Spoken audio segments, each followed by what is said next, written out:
Hello, I'm Dr. Jeanette Raymond, psychologist, psychotherapist, and relationship expert, here with part 2 of my couples communication issues. So listen up, this is really important, and today I'm going to focus on the way each partner approaches each other, because that's going to make all the difference to whether your partner's receptive, whether they feel safe in listening to you, or they're just going to discard everything you say and make you frustrated. Okay, so let's take the example of Rachel and Byron, who've been married for some time, and basically they don't connect by communicating. They tell each other things, on a practical level to do with the home and the kids and all that sort of thing, but they don't really talk about themselves. So the most common scenario is Rachel coming to Byron to tell him how upset she is about something. So from Byron's point of view, he feels like in the past he's been scolded, he's felt criticized and judged, made to feel like he's not good enough, that he's not making an effort in terms of contributing to their marriage and their family life. So as soon as Rachel approaches him, what do you think he's going to do before she says a single word? Yes, you're right. He's going to put the walls up. He's going to go into his castle. He's going to lock every window and door. He's going to get the cannons ready in the cannon hole to attack back if he feels like he's needing to destroy the enemy before he gets destroyed. He's going to pull up the drawbridge so she can't come in. So basically, she has been put out of the sphere where she can reach him. So now he's feeling like, okay, I just have to wait till she's done. I don't have to listen to it. I'm far away enough. I'm not going to let her in, so she's not going to hurt me. He just takes a big sigh, looks away, doesn't listen, just waits for her to go yabba yabba yabba, and then when she's done, he can do two things.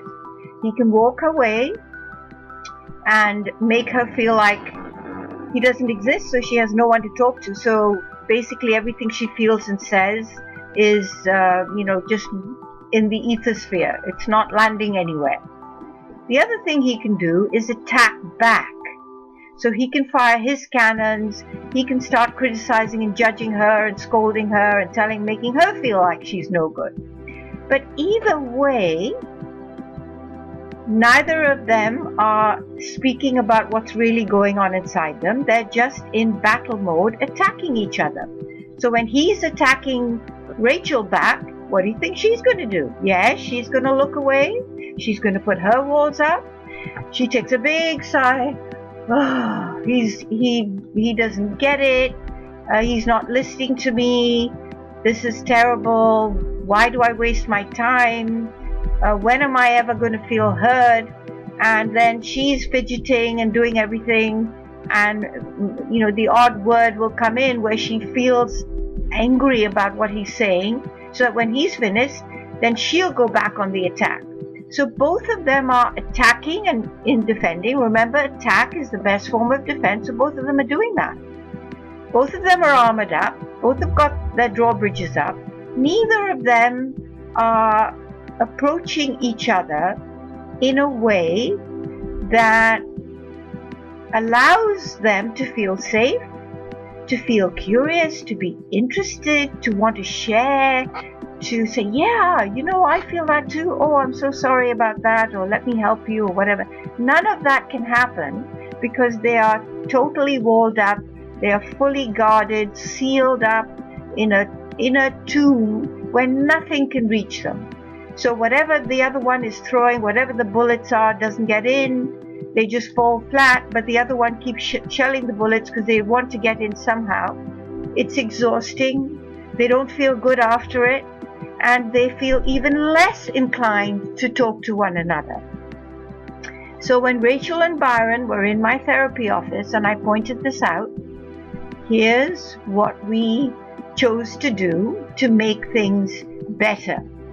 What I told Byron was, if he really wants Rachel to hear that he feels she's treating him like a little kid and scolding him and making him feel like he hasn't done his homework, and she disapproves and he needs to pull his socks up. What does he feel in that place?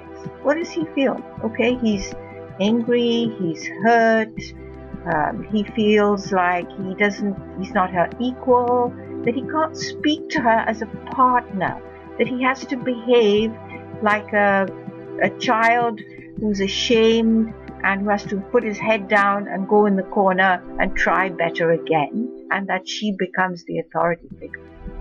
So once I helped him see that, he knew that he could speak to her about that. But before that, he has to make sure that she's receptive.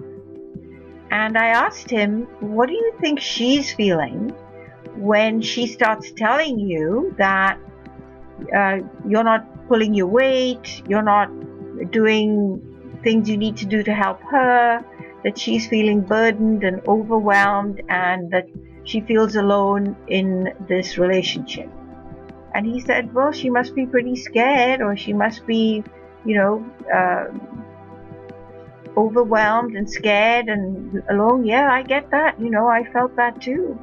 So I said, okay, so if that's the place she's in, how can you approach her in an inviting way so that she's receptive, that she's going to be interested, and she's going to want to listen to your feelings, not just feel like you're going to attack her back and her walls need to go up. So we talked and talked and talked, and we discovered that one way in which she might be receptive to him is if he said, you know what, I'm really grateful for the way in which you managed our trip the other day. You remembered all the things we needed to take, and you made sure we packed them for our weekend trip. I really appreciated that. That was so nice. It really helped me to do other things that needed to be done. So immediately that sense of appreciation, gratitude, seeing her as a partner, not as an authority figure, would make her feel, oh my God, he really does notice me. He does care about me. He is seeing what I do. So then she's going to be more interested in listening to his experience when he feels like she's unfairly criticizing and scolding him for the things that he doesn't do because she doesn't see it. Just like sometimes he doesn't see what she does. Okay. So then I worked with Rachel. Imagine what Byron's going to feel if you come at him from the place of, you never do anything, I'm tired, I can't do this on my own anymore, I'm exhausted, I really need you to, buck up a bit and take some of this weight off me, I'm crumbling under it, I feel like you don't care about me, you don't love me, you just, you just want a free ride.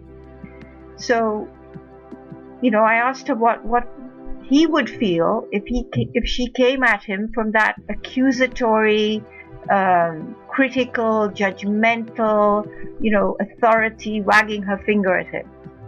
And she said, well, he's going to feel bad, and he's just not going to want to, talk to me because he's feeling bad. He's going to get shut down. I said, exactly right. Just like you get shut down when he comes at you with all his ammo and bullets. So I said, what if you shared with him something nice that you noticed, something that would invite him to be with you so that you can make sure he's available for listening to your pain and your need for him to come and support you.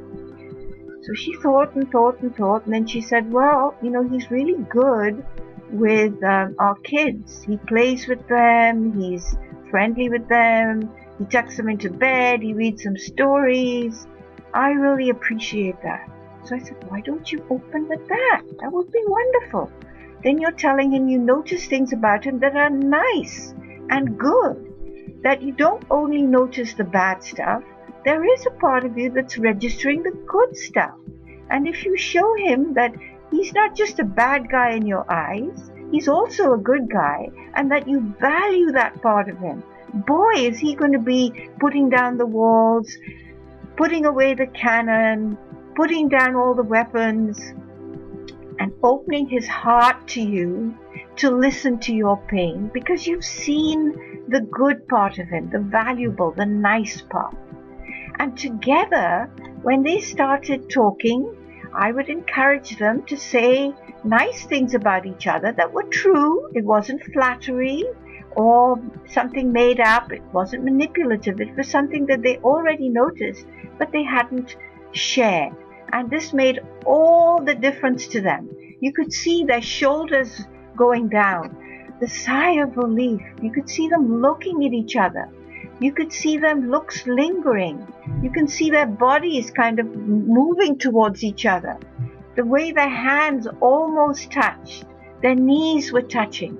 And it was very, very heartwarming to see that, to see them connecting and feeling safe and trusting each other and being partners rather than battle opponents or an authority figure and a disgraced child. So use that tip for your benefit too. Notice something nice about your partner in your everyday life and open with that. Make it inviting and valuable and warm, and they will hear you and you will hear them, and you'll start an actual real life communication. I wish you luck. I'd love to hear about how this works for you and any comments you may have. Any questions, I'll be happy to address them if I can. And I look forward to returning with part 3 of my communication issues for couples.